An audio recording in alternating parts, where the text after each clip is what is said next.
ஆ. வணக்கம் தோழர்களே, நான் உங்கள் அணு ஆராய்ச்சியாளர் பேசுகிறேன். அணு போகம் ஆராய்ச்சியாளர். தமிழர் கண்டுபிடித்த பல்வேறு உடல்நல மருத்துவ குணங்கள் உள்ள உடல்நல முதிரைகளை நான் அனுபவித்து சொல்லி வருகின்றேன். இன்றைக்கு சமண முதிரையில் சீராகும் உடல்நலம். நம்ம நாகரிக வாழ்க்கைன்னு சொல்லி இயந்திர வாழ்க்கைன்னு சொல்லிட்டு இன்றைக்கு நாற்காலியை தவிர வேறு வழி இல்லை. நாற்காலி தவிர்க்க முடியாத ஒரு அமர்வாய்ப்போச்சு.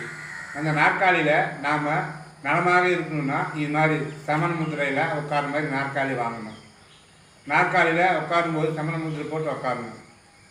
அப்படி இல்லாட்டி நம்ம கோயில்களில் சிலையை வச்சுருக்கிறாங்க தமிழர்கள். நிறைய சிலைங்க ஒரு கால் தொங்கிட்டு இருக்கும். இப்படி தான் உட்காந்துருப்பாங்க. கடவுள் என்று சொல்லக்கூடிய அந்த சிலைகள் இப்படி இருக்கும். அப்படி நாம் அது மாதிரி பயன்படுத்தணும். அப்படிலாம் இப்படியும் உட்காரலாம். இந்த வர்ம முதிரைகள் அழுத்தப்பட்டு இரத்த ஓட்டம் சீராக்கக்கூடிய இந்த சமண முதிரை, அதாவது ஒற்றைக்கால்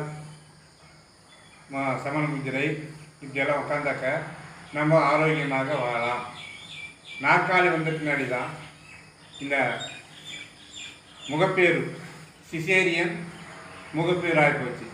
அதனால் இந்த மாதிரி நாம் நாற்காலியில் உட்காரும்போது சமண முதிரை போட்டு உட்காந்தாக்கா ஆரோக்கியமாக வாழலாம் என்பது நான் அனுபவித்து சொல்கின்றேன். இனிமேல் நாற்காலியில் காலை தொங்குட்டு உட்கார்ந்து விட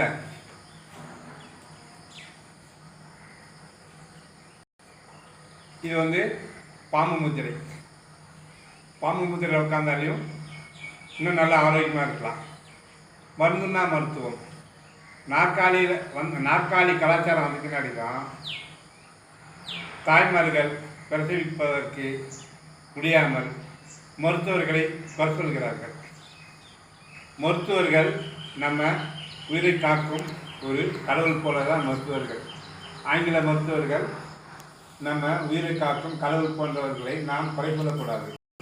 நம்முடைய உடம்பே போய் உயிரை தெய்வம் அப்படின்னு நம்ம உடம்பு உயிரை தெய்வம் அப்படின்னு பாதுகாத்து முன்னோர்கள் என்னென்ன சொல்லி கொடுத்தாங்களோ சமண முதிரை, பாம்பு முதிரை இதெல்லாம் செஞ்சு நாம் ஆரோக்கியமாக வாழ்கிறதுக்கு நாம் தான் அதை மேற்கொண்டு கவனமாக கையாள வேண்டும். வர்ம முதிரை, வர்மப்புள்ளிகள் சொல்கிறத அந்த வர்மப்புள்ளிகளெல்லாம் பாதத்திலையும் கை விரல்களிலும் இருக்கிறது. மண்வெட்டி எடுத்து வேலை செஞ்சால் அந்த கையில் இருக்கிற வர்மப்புள்ளிகள்லாம் இயங்கும். சமணம் போட்டு உட்காந்தாக்கா பாதத்தில் உள்ள வர்ம முதிரைகளெல்லாம் இயங்கும். அதுக்காக நான் இந்த பதிவை போடுகின்றேன். எனக்கு சப்ஸ்கிரைப் செய்து ஆதரவு தாருங்கள். மேலும் தமிழர்கள் கண்டுபிடித்த பல்வேறு ஆய்வுகளை நான் சொல்லி வருகின்றேன். ஓம் நம சிவாய அப்படின்னா 9 கிரகங்களால் ஆன உடம்பு. ஓம் நம சிவாய, 9 நம சீவம் என்றால் உடல், 9 ஓம் என்றால் 9 கிரகங்களும் கலந்துதான் நம்ம உடம்பு அப்படின்னு தமிழர் கண்டுபிடிச்சு ஓம் நம சிவாய அப்படின்னு சொல்கிறாங்க. ஓம் நம சிவாயன்னா 9 கிரகங்களான நம்ம உடம்பு. சிவலிங்கம் என்றால் உங்களுக்கு தெரியும், பலருக்கு தெரியும் சிவலிங்கம் என்றால் என்னன்னு. அதுபோல் தமிழர்கள் பல்வேறு ஆய்வுகளை செய்து திருமூலத்தில் இருக்கார் உடம்பே கோயில் உயிரே தெய்வம். அதை நாம் சரி செய்து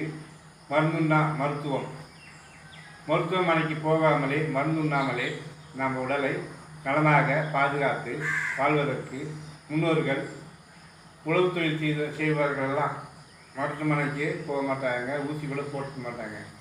ஆனால் இன்றைக்கு எல்லோ வாழ்க்கையிலும் உழவர்களும் சரி, உழவர்கள் டிராக்டர் தான் ஓட்டுறாங்க.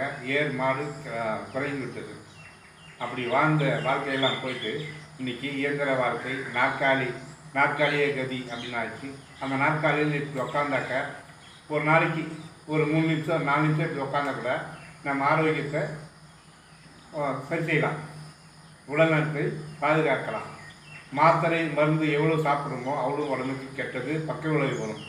இது மாதிரி செஞ்சால் பக்க விளைவு எதுவும் இருக்காது, ஆரோக்கியமாக வாழலாம். அங்கங்கே தங்கியிருக்கக்கூடிய அமில வாயுகள், கரியமில வாயுகள் வெளியேற்றப்பட்டு நம்ம உடல் நலத்தை காக்கக்கூடியது.